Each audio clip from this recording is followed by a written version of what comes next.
More than 25 years ago, two young men wrote songs about the journey they were on. But life happened. Families, careers, the songs were lost.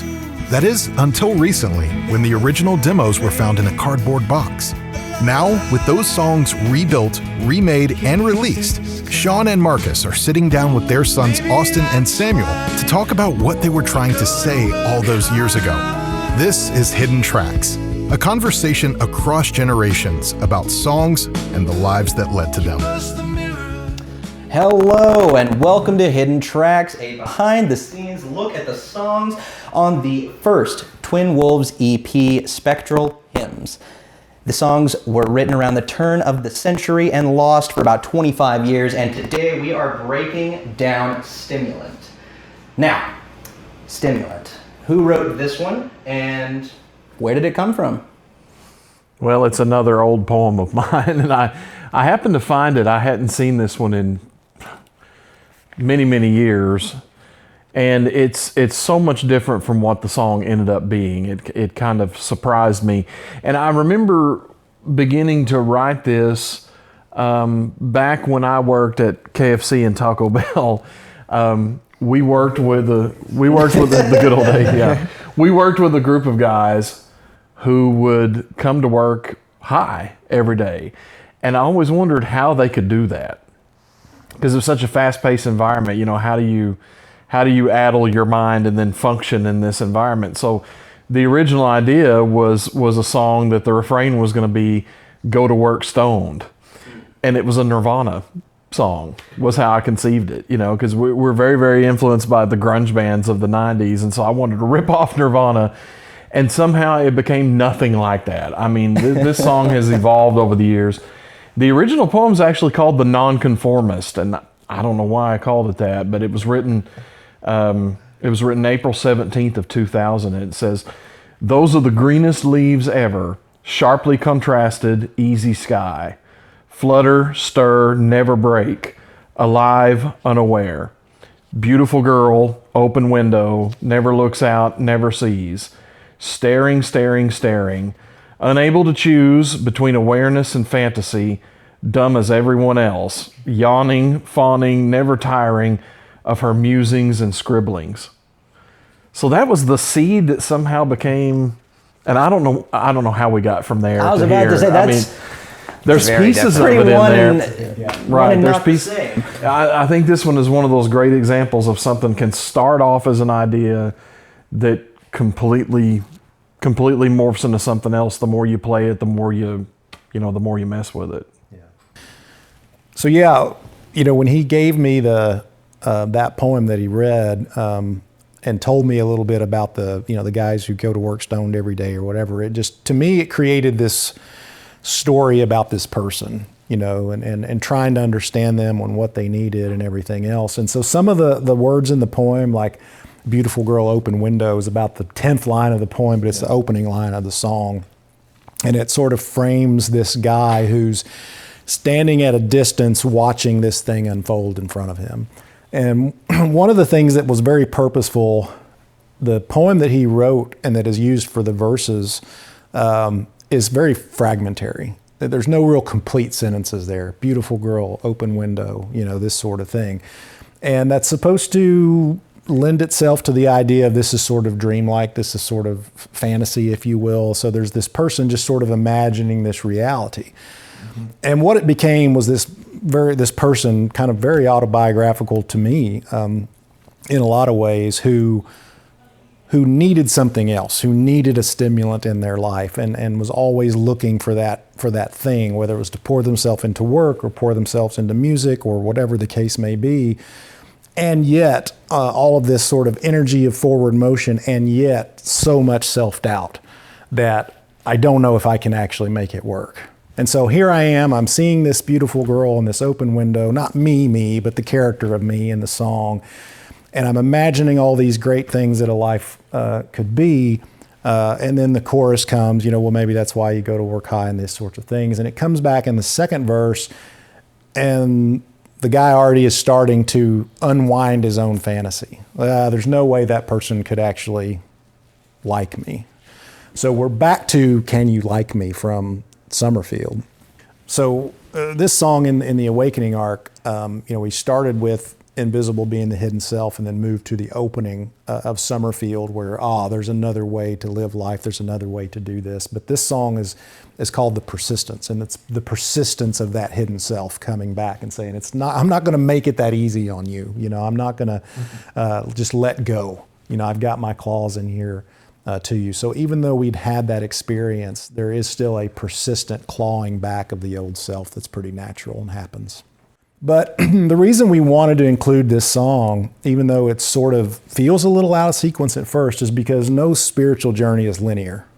You don't just start at conversion and everything goes awesome. Yeah, right? you're just your definite. whole life, right? Yeah, right. Yeah, you're not just locked in. For the most part, I'm sure there are people it does work like that for, but I think for the most of us, you have those moments where you take 2 steps back, where you go the wrong direction, where you undo something you thought you had fixed, and it's just part of the process. And that's really what this is about to me, especially when he gets to the bridge. The bridge of this song, he's basically saying, she deserves somebody else. She deserves somebody better, someone who isn't broken. And so all of this guy's so disillusioned, so lacking in self-worth. I dealt with some things when I was young. I don't talk about a lot, but some abuse things that happened when I was really young. And I think those things are just deep in there saying you're not worth it. You're not lovable. You're not. And it just sort of found its way into everything I did. I could come into something with this great confidence, but then very soon find myself thinking, that'll never. I did it with this. I mean, a week or so ago, we're producing this album. We're talking about these things. It's going to be live streaming soon. And in my brain, I'm laying there at night going, is this stupid? Is this terrible? Does anybody want to hear this? Will anybody care? You're deluding yourself to think anybody in the world's going to want to hear this song, that sort of thing. So that same self-doubt still creeps in. I know how to handle it better now. I wouldn't say I've overcome it.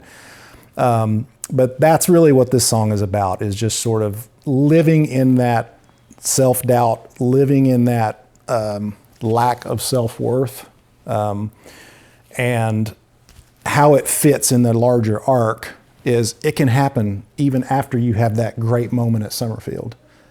Now, also, the songs we're going to talk about later, it doesn't mean it's the end of the road. It's just one step backward. Yeah, that's why it's called Stimulant, because the character in the song is always looking for the next thing. Soon as he finds it, he starts talking himself out of it and telling himself why he can never make it work. And that's a hard truth. It's one of those things, like we talked about earlier, that 25 years ago, I probably didn't even know that's what it was about. It was kind of pouring out of our subconscious, and why I picked certain words and phrases out of that poem to put together with the rest of it.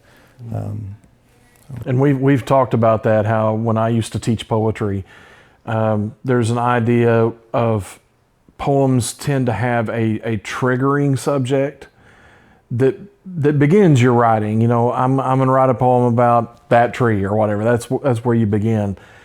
But once you start to flow, you get down to about the 4th or 5th line, and what the poem's really about begins to emerge from within you.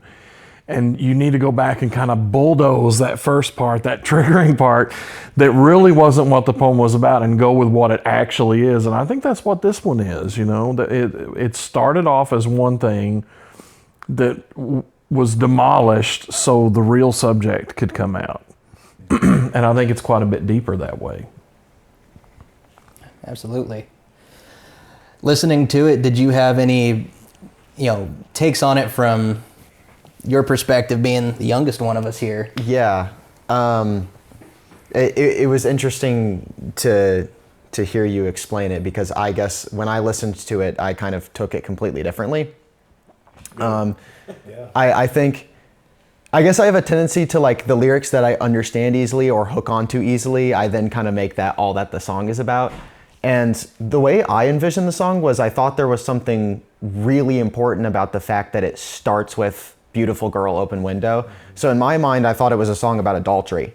I thought, so my thought was like the chorus where the protagonist is saying, maybe that's why you go to work high. My thought was, maybe it's that person is dealing with some demons, and so they're going to work high to kind of mask their feelings. Well, I don't think you're far off. I mean, Yeah. I think it's about self-destruction in Yeah. general, whatever form that takes. It might take that form. It might take the form of drugs, and going to work literally high. It might take a million, alcoholism, whatever it might be. But just that pattern of self-destruction where you start something and you have this positive momentum, and then you sort of talk yourself out of it because you don't think you're worth it. Yeah. You don't think that you're good enough. And so, yeah, I mean, I think you're absolutely right in the right vein. Yeah, and it stuck with me a lot because you just mentioned how like you feel that exact same way about like music and production stuff as well. You tied it to this very thing being like, is this stupid? Yeah. And I thought that was funny because I have very similar thoughts. Like the artist is playing. Yeah, like I have that exact thing where I'll be setting up and I'll be like, was that thing I added to that song today stupid? Do I need to get ready? And like constantly questioning if this is ready or if this sounds right or if I'm making the right decision or kind of constantly spiraling about that. Yeah. Oh, I know.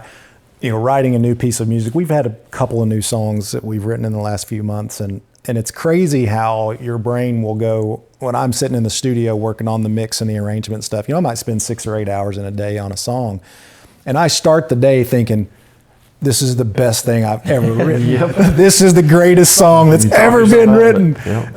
And then by the time I get to the end of the day, I'm like, oh, this is trash. I just need to scratch this whole thing and throw it in the garbage because it's no good. And I've learned to say that's the time. It's like, all right, I'll come back tomorrow and give it some fresh. I was gonna say, I think a lot of that is fatiguing. Like if in the first 30 minutes you were writing the song and you thought it was the best song ever, how is someone who listens to it for the first time going to feel? They'll feel the same way. It's just once you've listened to it a million times, you start to get annoyed by it. Yeah. Mm-hmm. I have to imagine it's what a lot of great bands throughout the entirety of music have thought, which is, I have this entire collection of music, and then I go and play, and you only want to hear 4 songs. Okay, I'll play the same 4 songs over and over and over. That fatigue. I think that's a fantastic facet of the songwriting process that Shon and I have, because I feel perfectly free to send him anything. Because never once has it been like, oh, haha, this is dumb. What were you thinking? He'll turn it into something, or it'll quietly go away. If it really wasn't a good idea. But never once do I think, oh, this is laughable. I better not send this. I'll just literally send him any lyrics I come up with. It's wonderful to have that kind of freedom between friends and as artists, that you don't have to feel that sort of, what are they going to think? They're going to laugh at me. He won't. Yeah. I mean, he may, but he won't I'll tell never me. tell him. Yeah. No, which is convenient. It's the collaboration is really cool. I've written with a pretty good handful of other people over the years, and what we have is pretty unique because he doesn't have a pride of authorship, a spirit of pride about this. He gives his work to me, and then he very much just kind of says, you do what you want with it. If I take a few words and change the order around and move them, he's never once said, that's not really what this was about or whatever. He gives me complete freedom to operate, and that's pretty rare. For a collaborative partner to be willing to share of themselves. And I feel like we do that well in both directions, because the times he does give me feedback, I absolutely incorporate it. There's a new song we're working on that he actually wrote the melody to. I think it's the first time you've sent me a poem and said, here's what I think this sounds like. Mm-hmm. And I said, done. I didn't change it at all. And we made something cool out of it. And so, it's a really comforting place to be, and it probably speaks to the friendship, that we just trust each other that much, even in an artistic endeavor. Yeah, we found some old lyric sheets from back then where it's clearly my handwriting and then his, and then my handwriting and his, and we realized we used to do this thing, and we need to do it again. There's some of them right there where I would write a stanza, hand it to him. He would sit over there and write a stanza, hand it back to me, and then we would edit each other's stuff. So we've always had a very free flowing kind of way of riffing off of one another's artistic impulses in that way. I haven't heard of too many others really doing that. No, but it comes from being best friends. No, in fact, in most of the collaborative efforts I personally ever worked with, it's like pulling teeth. when someone, especially if it's very personal and very vulnerable, if you feel like, I can't necessarily relate to that, I can't perform it that way, let me put my spin on it, and that's not what that is. You realize that's not what that is, and it's the fact that you two can not only share it with one another, trust in one another, that it's safe information, like you said, it's not going to be laughed out the room, not only that, but to be accepted and collaborated with, to say, yeah, that's cool, let me add to it too, and that you both want to share in that endeavor is very rare from a creative standpoint, and even more rare from an artistic standpoint. Yeah. So kudos to you guys, really. Well, if Invisible was your naked baby pictures you're worried about the world seeing, this one is definitely mine. It's, as someone, been in leadership roles and leadership positions my whole life, being able to stand up and say, man, I really struggle with self-doubt and self-worth, and it's, that struggle has caused me a lot of problems throughout my life. It has created issues that, I couldn't solve. And I had to learn, it took me a long time, how to recognize those things, how to deal with it. But this was one of those things at 22 years old, I was writing about that and probably didn't even realize it. But I'm glad to be sharing it with you guys today and talking about it openly. Feels good. So behind the board on this one, I know you mentioned Nirvana in what inspired you originally. On the back end here, what was the thought process in the production? Maybe what Easter eggs are we missing?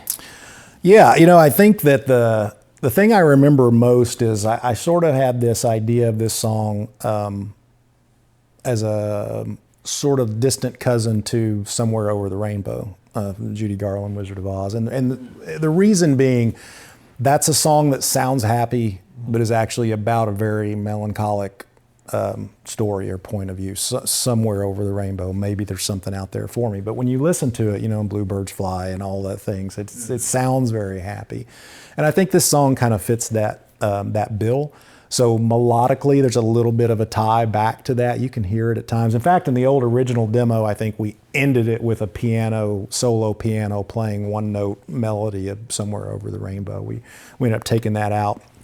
But when I listened back to the original demo, I think the thing I liked the best was it had this cool chorusy guitar. And the intro is very, very similar, but I want to play that original guitar just because I thought the tone was so cool. Nice. The little chords. That's pretty cool. Yeah. So that was the original. And then what did we do to kind of build up a little bit on here? So what I wanted to do is create this kind of ambient layer underneath. We did this on quite a few of the songs on this album. It kind of gives them a more reflective feel. But it's kind of got this synth layer and then some simple piano notes underneath. So here's kind of the soloed out build, and then I'll play the full clip for you. It starts with just this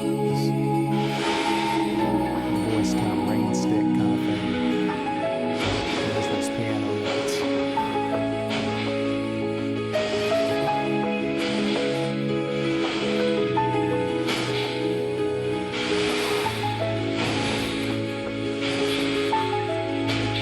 So just creating this sort of layer of softness underneath everything else that's going on. And then here's the full clip. Yeah, with that underneath it.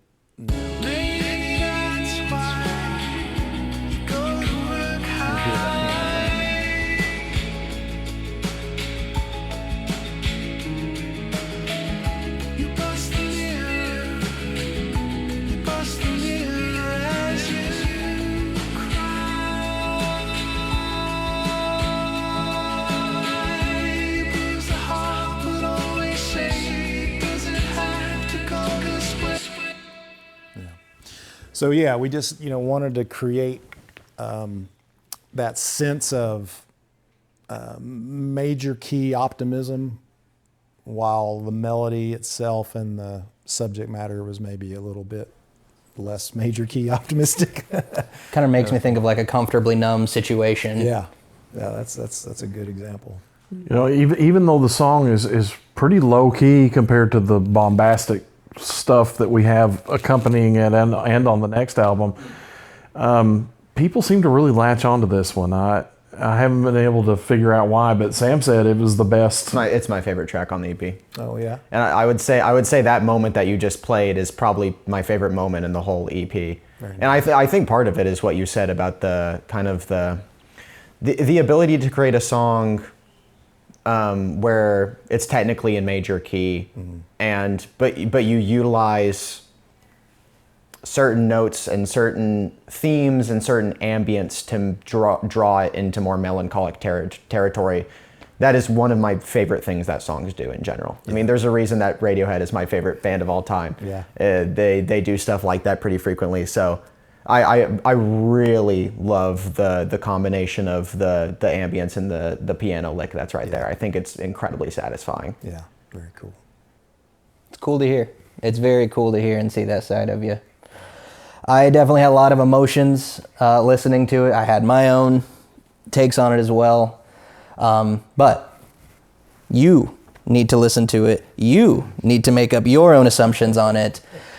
So here it is. This is Stimulant.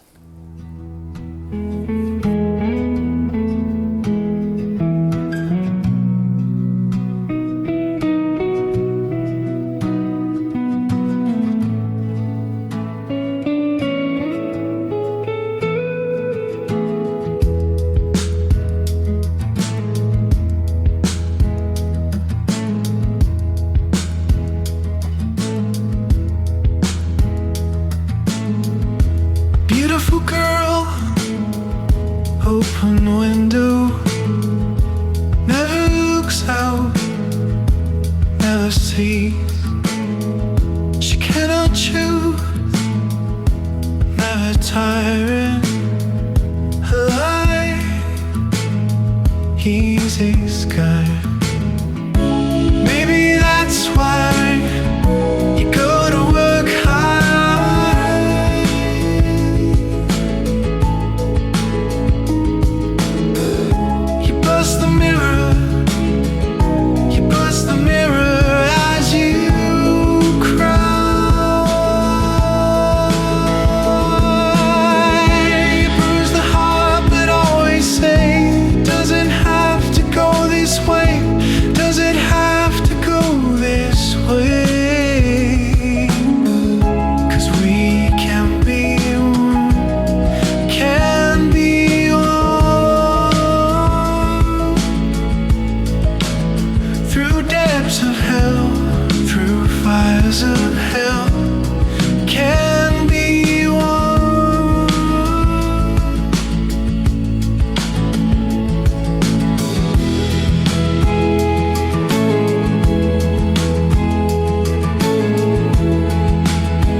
Sees him, look straight through him, he disappears.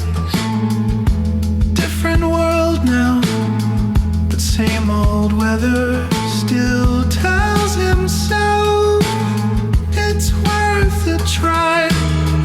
Maybe that's why you go to work high.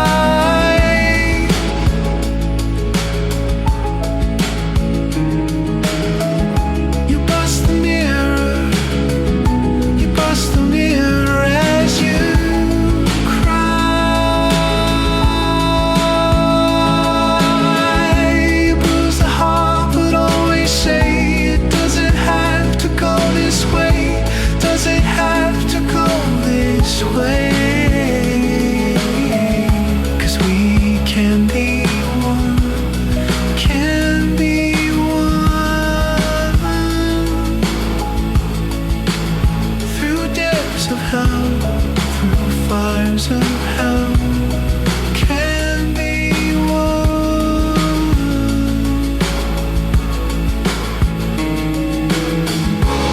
She deserves something more, someone who doesn't break.